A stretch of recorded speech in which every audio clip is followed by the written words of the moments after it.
గురుకులాలకు నిత్యావసరాల సరఫరా బాధ్యత మహిళా సంఘాలకు. ప్రభుత్వ సూత్రప్రాయ నిర్ణయం, త్వరలో ముఖ్యమంత్రికి నివేదిక, వచ్చే విద్యా సంవత్సరం నుంచి అమలుకు అధికారుల కసరత్తు.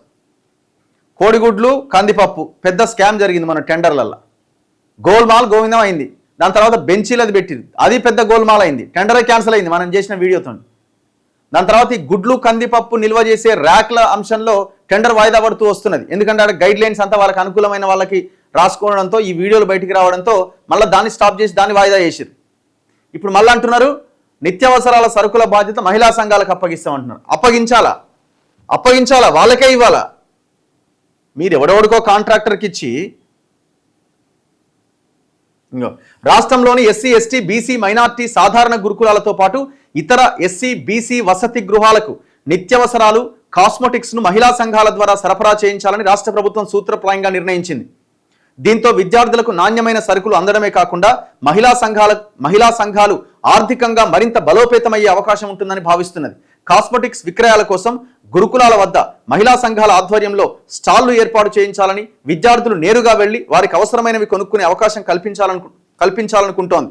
మరోవైపు మండల పరిధిలోని గురుకులాలు, ఇతర వసతి గృహాలకు తాజా కూరగాయలు అందించే చర్యలు తీసుకుంటున్నారు.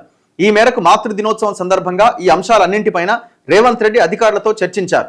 గురుకులాలకు వస్తువుల సరఫరా బాధ్యతను మహిళా సంఘాలకు అప్పగించే అంశంపై సమగ్ర నివేదిక రూపొందించాలని ఆదేశించారు. విద్యార్థులకు అవసరమైన ప్లేట్లు, గ్లాసులు, ట్రంకు పెట్టెలు, బూట్లు, బ్యాగులు, టై, బెల్టు, బకెట్లు, ఎడ్యుకేషన్ కిట్లు, స్పోర్ట్స్ డ్రెస్సులు, కాస్మెటిక్స్ ఇలా సరఫరాకు రాష్ట్ర స్థాయిలో టెండర్లు పిలవాలని, కూరగాయలు, పండ్లు, నిత్యావసరాల సరఫరా బాధ్యతను మహిళా సంఘాలకు అప్పగించబోతున్నట్టుగా తెలిసింది. మళ్ళీ టెండర్ ఎవరికి అప్పగించాలా?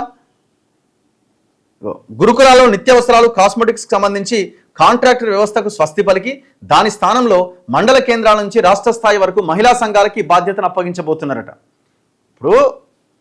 ఇప్పుడు ఈ విజయ ఆయిల్ ఉంది కదా, మనం ఆయిల్ అన్ని ఎస్సీ ఎస్టీ బీసీ గురుకులాలకి ఎక్కడైతే ప్రభుత్వ ఆధ్వర్యంలో నడిచే కిచెన్స్ ఉంటాయి కదా, అవి గురుకులాలు కావచ్చు, ఇంకే దగ్గరైనా కావచ్చు, వాటన్నింటికి ఈ విజయ ఆయిల్ని సప్లై చేయడానికి మరో కాంట్రాక్ట్ కంపెనీని తెర మీదకి తీసుకొచ్చారు. అదేదో కంపెనీ పేరు చెప్పి యూనిస్టెమ్మా ఏదో కంపెనీ ఉన్నది.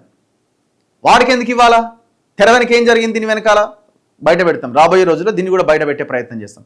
తక్షణమే ఇవన్నింటిని ఆపాల్సిన అవసరం ఉంది. విజయ ఆయిల్ గవర్నమెంట్కి సంబంధించిన సంస్థే కదా, మీరు డైరెక్ట్గా సప్లై చేయలేరా?